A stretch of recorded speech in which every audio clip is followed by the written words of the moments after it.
बैसाख महीने में जो प्रदोष आती है, बैसाख के महीने में, बहुत ध्यान से सुनना भाई, जो अपनी जिंदगी से बहुत तंग आ गए हो, परेशान हो गए हो, कष्टमय जीवन जी रहे हो, बहुत दुखी हो गए हो, उनके लिए ये स्कंद पुराण का चरित्र फिर मिले ना मिले, आप प्रेम से सुन लो भाव से। पहला, बैसाख महीने की प्रदोष, चाहे वो शनिचरी प्रदोष हो, चाहे रविवार की हो, सोमवार की हो, मंगल की हो, बुधवार की हो, गुरुवार की हो, शुक्रवार की हो, शनिवार की हो, कोई भी वार की हो, पर बैसाख महीने की प्रदोष, प्रदोष काल में शाम का समय सूर्य डूब रहा हो, बस डूबा ही हो, और उस समय पर सूर्य के डूबन के तुरंत बाद बाबा को धतूरे के साथ में बेलपत्री ना चढ़ाते हुए बेलपत्री के वृक्ष के 7 कांटे बाबा के शिवलिंग पर समर्पित करे जाते हैं महाराज, अपनी जिंदगी में अड़चनों को हटाने के लिए। फिर आप जिस व्यापार में उतरे, जिस व्यवसाय में उतरे, जिस नौकरी में उतरे, आप दिल से करें, आपको तरक्की मिलेगी, आप हार नहीं सकते, नीचे नहीं आ सकते, उन्नति पर ही चढ़ेंगे। एक वैशाख मास की प्रदोष। दूसरा, शिवरात्रि के दिन मध्याह्न का समय महाराज, जो बड़ी शिवरात्रि होती है माघ की, बड़ी शिवरात्रि के अंतर्गत मध्याह्न का समय, दोपहर के ठीक 12 बजे, चाहे फिर वो कोई भी दिन हो महाराज, शिवरात्रि जिस दिन पड़ रही हो, उस दिन भी धतूरे के साथ बाबा को 7 कांटे बेलपत्री के वृक्ष के समर्पित होते हैं महाराज। इसमें आप ये वाले जो कांटे हैं जो शिवरात्रि के दोपहर 12 बजे वाले हैं, अगर कोई मदिरा पीने वाला हो, व्यसन में डूबने वाला हो, कोई जुआ खेलने वाला हो, कोई गलत वैश्यावृत्ति करने वाला, या अपने मार्ग से विचलित कोई व्यक्ति है, उसके लिए भी ये कांटे बहुत काम आते हैं महाराज। दूसरा, पार्वती तेरे द्वारा तेरे नयन अश्रु से जो प्रगटा हुआ बेल का वृक्ष है, द्वितीय शूल मैं वहां धारण करता हूं, तृतीय शूल, तीसरा शूल जो वर्णन करा गया महाराज, भगवान श्रावण के महीने में जो भी दूसरा सोमवार पड़े, जो भी पड़े श्रावण के महीने का दूसरा सोमवार, आप सबको पहले भी श्रावण के महीने में जो कथा कही उसका व्याख्यान वर्णन करा कि श्रावण का महीने का महत्व क्या है, वो भी आपको ऑनलाइन कथा में आप लोग सुन चुके हैं, लाइव कथा में श्रावण का पूरा महत्व बताया था कि श्रावण के महीने में शंकर भगवान को पूरा लेखा जोखा का भार प्रदान किया गया था। दूसरा सोमवार, श्रावण के महीने का जो दूसरा सोमवार होता है, उस दूसरे सोमवार में रात्रि के समय पर, अर्थात शास्त्र अब घड़ी और पल का स्मरण करेंगे तो रात्रि के बजेंगे 10 से 12 बजे महाराज, 10 से 12 के बीच में धतूरे के साथ बाबा को शूल समर्पित होता है महाराज। ये भी हमारी बाधाओं को, हमारी तकलीफों को, व्यापार व्यवसाय के लिए, नौकरी सर्विस के लिए, बहुत सारे एग्जाम में आप बैठ लिए, गवर्नमेंट एग्जाम के लिए बैठ लिए, नहीं हो रहा, ये 3 बार मेरे शंकर को बेलपत्री के वृक्ष के शूल समर्पित होते हैं, उसका आनंद पाना। सत्कर्म आप कर रहे हैं, थोड़ा सा अच्छा कार्य आप कर रहे हैं, भगवत भजन आप कर रहे हैं, कीर्तन आप कर रहे हैं, मंत्र जाप आप कर रहे हैं, स्मरण आप कर रहे हैं, नाम जाप यदि आप कर रहे हैं, तो वो लोभ से परिप्त होना चाहिए, बहुत दूर।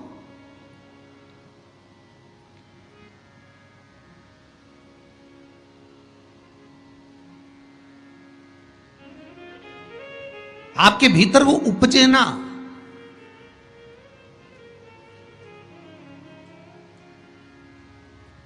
फिर चाहे दुनिया के लोग कितना भी कहे ना, वो एक बेल बेचारा किसान का, एक बेल कुएं में गिर गया। अब कुएं में गिर गया तो किसान का बेल जब कुएं में गिरा तो ये देखा कि कुएं में से बेल को निकालना है, खूब मेहनत करी किसान ने बेल को निकालने की, पर वो बेल निकल नहीं रहा था। बहुत बहुत बहुत बहुत मेहनत करने के बाद भी वो बेल नहीं निकला, बहुत अथक प्रयास करा गया पर बेल नहीं निकला। तब किसान ने फिर कहीं मशीन वाले से कहा होगा कि इस बेल को निकालना है। मशीन वाले ने कहा 25,000 रुपये लग जाएंगे, 20,000 रुपये लग जाएंगे। तो उसने सोचा 20,000 25,000 लग जाएगा तो इससे अच्छा है कि इसको पड़े ही रहने दो। बेल किसी काम का तो था नहीं, बूढ़ा हो गया था। अगर बेल बूढ़ा हो गया है तो इसी कुएं में पड़े रहने दो, मर जाएगा। इसी कुआं भी सूख गया है, इसमें कोई दिक्कत वाली बात नहीं, अपन कचरा पटकते जाएंगे, बेल को वहीं की वहीं दबा देंगे। गाँव के लोगों से कह दिया मेरा बेल कुएं में गिर गया है और ये बूढ़ा हो गया था। एक काम करो, तुम्हारे गांव का जितना भी कचरा है ना, घर वाले वो सब लाकर इसमें डालते हैं ना, बेल मर जाएगा, धीरे धीरे उस पे मिट्टी डल जाएगी। गांव के लोगों ने कचरा लाकर डालना चालू करा। जैसे जैसे बेल के पास में कचरा पटकना प्रारंभ करा, बेल भी समझदार था। इधर कचरा पटकते तो इधर पांव रखकर खड़ा हो जाता, इधर पटकते तो इधर पांव रखकर खड़ा हो जाता। धीरे धीरे पूरा कुआं भराते चले गया और बेल कचरे पर पांव रखते रखते रखते रखते रखते रखते बाहर।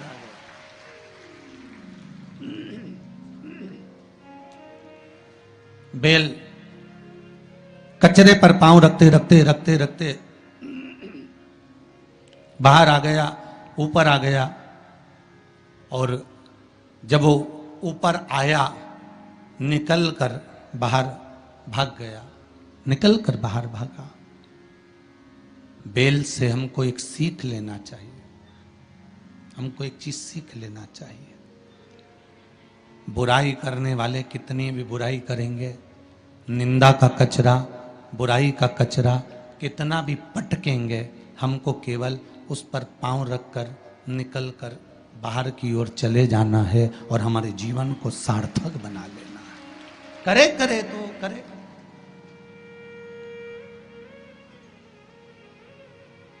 अब शब्द कहने वाला कहता रहे, ताने देने वाला देता रहे, गाली देने वाला देता रहे, अपनी शिव भक्ति, अपना स्मरण, शंकर का अनुमोदन होता रहे, बस इसका ध्यान रखना। बैसाख के महीने में 9वीं तिथि को माता जानकी का प्रागट्य हुआ है पृथ्वी से।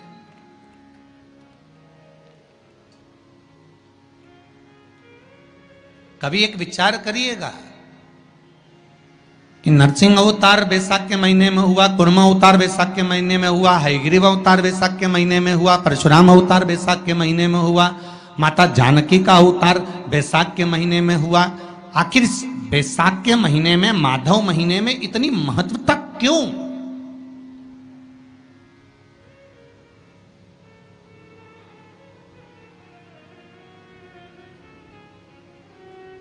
बैसाख के महीने में पड़ने वाली एकादशी, चतुर्थी, प्रदोष, अमावस्या, पूर्णिमा, शिवरात्रि, ये सभी इतनी महत्वपूर्ण क्यों हो जाती है?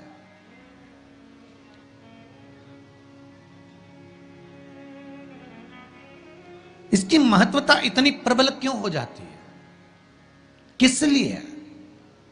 क्योंकि बैसाख का जो महीना पड़ता है, सूर्य की संपूर्ण तपन, सूर्य देव अपने पूर्ण तेज के साथ में, पूर्ण तेज के साथ में मृत्यु लोक के निवासियों पर, चाहे जलचर हो, थलचर हो, वायुचर हो, चाहे जो जीव हैं, उस पर जब किरण फेंकते हैं तो संसार का जो मनुष्य है उस पर जब ताप पड़ता है तो ताप पड़ने के कारण उसके मुख से भगवान का नाम निकल ही जाता है, स्मरण नाम निकल ही जाता है। जब उसके मुख से भगवान का नाम निकलता है तो वो भगवान की शरणागति खुद ग्रहण कर लेता है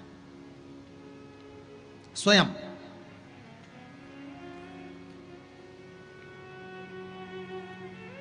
शरणागति ग्रहण कर लेना। बैसाख की पोथी पढ़ते हो आप लोग?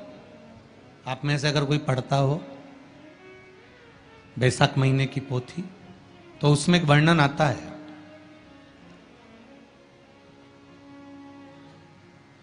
गीता प्रेस गोरखपुर के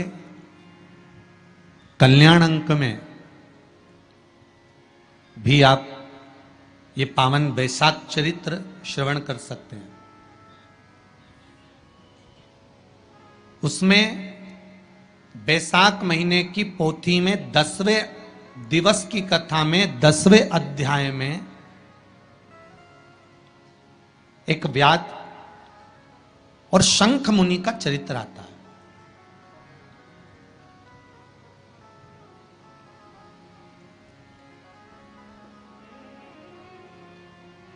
शंख मुनि एक बार निकलकर भगवान शंकर के मंदिर में जल समर्पित करने के लिए जा रहे थे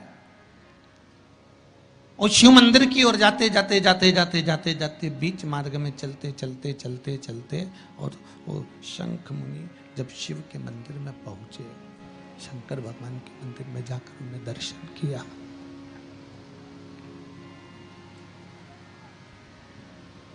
जल का पात्र उठाया और वो जल का पात्र उठाकर जब भगवान शिव को समर्पित कर रहे थे तो उसी समय जल का पात्र उठाकर जब शंकर भगवान को समर्पित करा गया और शंख मुनि निकलकर जब बाहर आ रहे थे आते आते शंखमुनि के मन में एक भाव उत्पन्न हो गया कि जब हम भगवान शिव को कुछ वस्तु समर्पित करते हैं तो उसका फल, उसका पुण्य फल हमें कितने समय में प्राप्त होता है। ये शंखमुनि के मन में एक विचार जागृत हो गया, शंखमुनि के मन में एक भाव जागृत हो गया।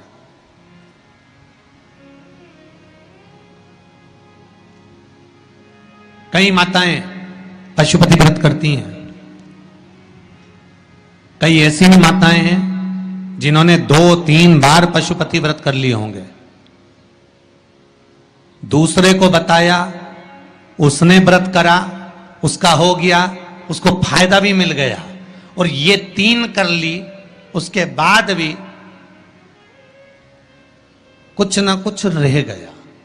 तो इसके मन में आया कि बताओ, मैं भी व्रत कर रही हूं, ये भी व्रत कर रहे हैं, ये भी व्रत को सुन कर रहा है, मैं भी व्रत कर रही हूं, आखिर बात समझ में नहीं आती। उसको लाभ मिल गया, मुझे लाभ नहीं मिला। उसको लाभ की अनुभूति हो गई, मुझे लाभ की अनुभूति नहीं हुई। तो कभी विचार करना कि तुमने उसको पशुपति व्रत बताया, उसने व्रत किया और बड़े दिल से करा, बड़े बड़े दिल से करा, तुम्हारे बताए अनुसार करा। मतलब तुम्हारी बात पर कितना विश्वास होगा उसको, तुम्हारी बात पर कितना भरोसा होगा उसको। और तुम्हारे बताए अनुसार उसने पशुपति व्रत कर लिया और उसका काम हो गया, और तुम 2 बार, 3 बार, 4 बार, 5 बार कर चुकी तो भी नहीं हुआ। उसका कारण क्या हो सकता है? उसका एक कारण है, तुम्हारी बात पर उसने विश्वास कर लिया, पर तुम अभी विश्वास पूर्ण रूप से कर नहीं पाई हो। तुमने ये सोचा है कि दुनिया कर रही है तो अपन भी कर लो।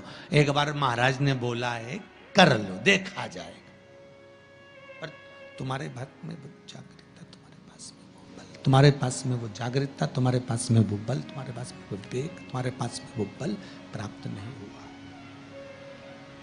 वो विश्वास जागृत नहीं हुआ। यदि तुम्हारे पास वो विश्वास जागृत हो जाता, वो बल जागृत हो जाता, तो तुमने जब पशुपति व्रत करा उसका फल तुमको मिल जाता। अगर विश्वास जागृत होता तो फल मिल जाता।